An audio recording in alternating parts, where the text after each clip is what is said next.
জনগণই আমাদের master planner, এখন সময় জনগণকে সঙ্গে নিয়ে মাস্টার প্ল্যান করার বলে মন্তব্য করেছেন অন্তর্বর্তীকালীন সরকারের প্রধান উপদেষ্টা মোহাম্মদ ইউনূসের বিশেষ সহকারী হিসেবে নিয়োগ পাওয়া মো. মাহফুজ আলম। তিনি বৈষম্যবিরোধী ছাত্র আন্দোলনের লিয়াজোঁ কমিটির সমন্বয়ক। মাহফুজ আলম ঢাকা বিশ্ববিদ্যালয়ের আইন বিভাগের 15-16 শিক্ষাবর্ষের ছাত্র। তাকে সামাজিক যোগাযোগ মাধ্যম ফেসবুকে অনেকে বৈষম্যবিরোধী ছাত্র আন্দোলনের মাস্টারমাইন্ড বলে আখ্যা দিচ্ছেন। নিয়োগ পাওয়ার পর আজ শুক্রবার মাহফুজ আলম তার ফেসবুকে একটি দীর্ঘ স্ট্যাটাস দিয়েছেন।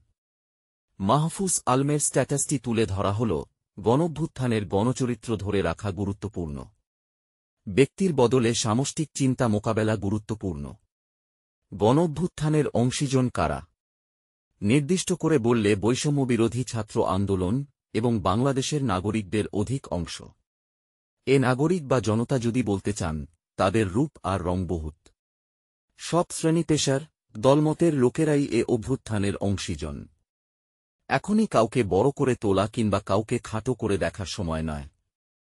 কিন্তু মনে রাখতে হবে, এ গণঅভ্যুত্থানের গাঁথুনিতে আছে আন্দোলনের সমন্বয় করা এবং আন্দোলনের নেতৃবৃন্দের পূর্বেকার অভিজ্ঞতা প্রসূত চিন্তা। সে চিন্তা সামষ্টিক, কেবল নির্দিষ্ট ব্যক্তি বা ব্যক্তিরা সেটার প্রতিনিধিত্ব করছেন। এটুকু বোঝেন।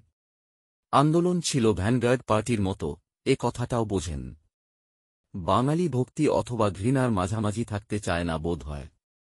আইডিয়া বা চিন্তার বদলে আইডিয়ালাইজেশন কি ক্ষতিকর, আমরা বিগত ফ্যাসিবাদে দেখেছি।